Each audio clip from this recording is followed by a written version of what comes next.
ายมาแล้วพี่น้องสาวมาแต่รัฐวิสคอนซินมาเล่นไวเนอรี่คันทรี different company different owner ไวคันทรี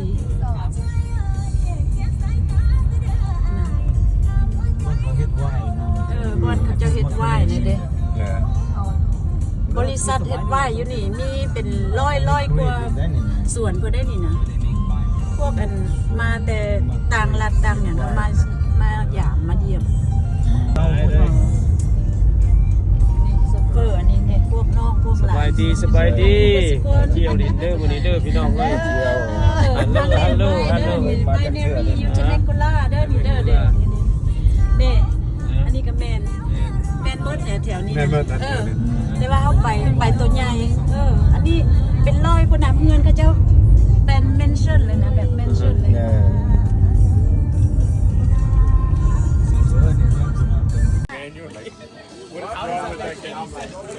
เด้อวิดีโอแล้วได้นี่เด้อMy tasting This is the best Yeah that's the best In Temecula ถ้าอาปุยมาครับอยู่นี่เลยทำอยู่นี่แหละไม่ต้องไปใส่ They like it ฮะ You guys like it You guys like it here Yeah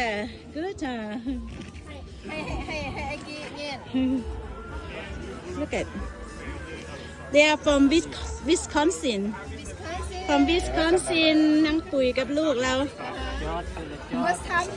First time here in California and wine tasting in Temecula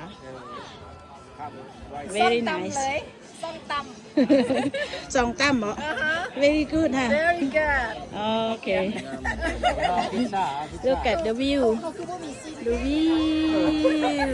มาแห้งมาซื้อแม่มา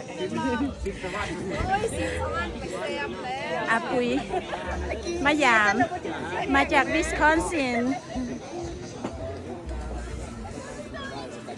อันนี้แหละเขาว่าบ้านเศรษฐีนะ มีแต่เรือนเศรษฐีแล้วแถวนี้นะมาเด้อขวดนี้แซ่บหลายแซ่บบ่ตัวนี้แซ่บขนาดเนาะ แซ่บหลายถ่ายวิวถ่ายเลยเอาสาวขี่ไตมันเรื่องใหญ่ไปนะมีไปนี่นะ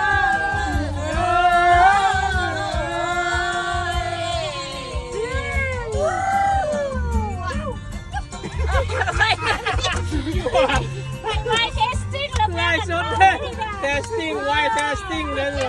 ไวเทสติ้งเปลี่ยนนิสัยเนาะเปลี่ยนนิสัยได้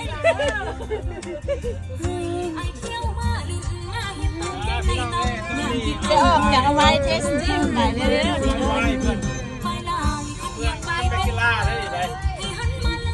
ใครบ่ได้มาก็ต้องมาเด้อพี่น้องเด้อเสียใจเด้อเอ้ย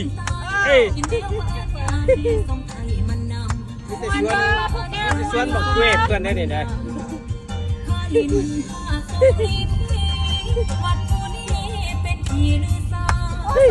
เฮ้ยซูเปอร์เฮาเต็มร้อยเลยนะผมมีปัญหาตำรวจสตาร์ผมมีปัญหาซูเปอร์เฮากินน้ำซูเปอร์เฮากินแต่น้ำโบก้า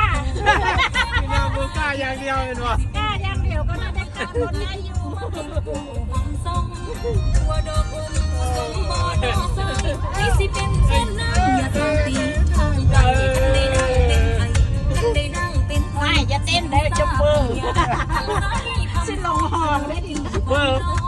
ร์ก็มักมวนนะจัมเบอร์กันดิเสียงมวนอีกแรกนี่แม่นเราพักไปมาแรงเลย